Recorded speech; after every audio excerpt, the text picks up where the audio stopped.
Halo semua, perkenalkan nama saya Putri Nuramalia, mahasiswa semester 2 program studi S1 Akuntansi, kampus UBSI Kaliabang dengan NIM 632400104, kelas 632B05. Di video kali ini, saya akan membahas sebuah luka besar yang telah lama menganga dalam tubuh bangsa. Ya, luka itu adalah korupsi, sebuah penyakit yang merampas masa depan, menghancurkan harapan, dan menyakiti rakyat kecil secara diam-diam namun mematikan. Korupsi lagi, korupsi lagi. Kalimat ini seakan jadi nyanyian pahit yang sudah akrab di telinga rakyat Indonesia. Dari pejabat desa hingga menteri, dari proyek jalan hingga bansos, kasus korupsi muncul nyaris setiap hari. Dan di tengah semua ini, suara rakyat seperti tenggelam, menanti jawaban, apa kabar keadilan? Apa kabar janji perubahan? Bayangkan, sebuah desa kecil, warganya menanti jembatan baru sejak 2 tahun lalu. Tapi, yang tersisa hanya sebuah tiang-tiang beton yang sudah berlumut. Setelah diselidiki, ternyata dana pembangunan telah raib di korupsi. Laporan fiktif menggantikan harapan.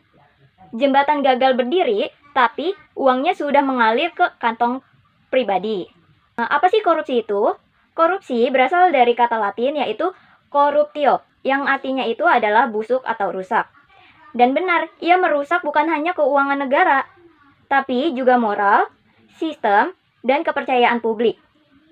Korupsi menyamar dalam berbagai bentuk, yaitu dia bisa menyamar sebagai uang pelicin, fee proyek, suap, nepotisme, bahkan sekedar menyuap agar bisa dilayani lebih cepat.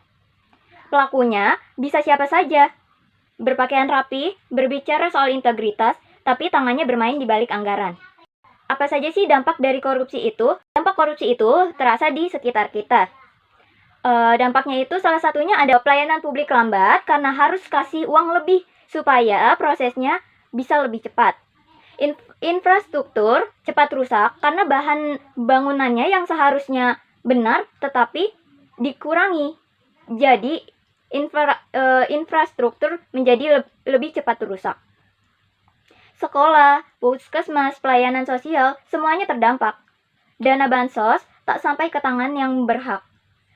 Kemiskinan pun terus meningkat.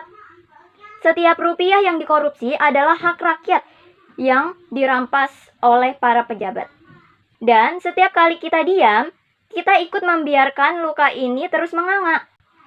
Mengapa sih kita harus peduli? Karena korupsi bukan hanya soal pejabat tinggi, ia menyentuh kehidupan kita sehari-hari. Dana pendidikan dikorupsi yang membuat anak-anak kehilangan masa depan. Dana kesehatan digelapkan yang membuat rakyat tak bisa mendapatkan layanan yang layak. Yang lebih mengerikan lagi, korupsi itu bisa merusak moral bangsa. Jika generasi muda melihat bahwa kecurangan bisa dimaklumi, maka nilai kejujuran akan hilang. Dan bahayanya lagi, saat masyarakat tidak peduli, koruptor akan merasa aman. Karena mereka akan merajalela saat kita diam. Perubahan harus dimulai dari diri kita sendiri. Kenapa harus mulai dari diri kita? Karena kapan lagi Indonesia akan berkembang, akan maju, akan mengalami perubahan kalau bukan dimulai dari diri kita sendiri. Bagaimana sih agar Indonesia mengalami perubahan? Perubahan harus dimulai dari diri kita sendiri. Salah satunya adalah menolak memberi dan menerima suap dalam bentuk apapun. Jujur dalam hal-hal kecil. Hal-hal kecil saja bisa membuat perubahan di dalam Indonesia. Berani bersuara jika melihat kecurangan. Itu semua adalah perubahan yang harus dimulai dari diri kita sendiri. Pendidikan anti korupsi harus dimulai sejak dini, yaitu dimulai dari di rumah, di sekolah, di lingkungan kerja. Pendidikan anti korupsi itu harus dimulai. Kita bisa memulainya. Gimana sih caranya? Salah satunya adalah tidak menyontek, tidak menyogok, tidak memanipulasi data, melaporkan pungli atau pungutan liar, memilih pemimpin yang bersih. Jangan tunggu jadi pejabat untuk berbuat. Kita semua punya peran dalam perjuangan ini. Bung Hatta pernah berkata, korupsi telah menjadi budaya. Dan untuk memberantasnya dibutuhkan keberanian yang besar. Mari kita pilih jadi api, bukan abu.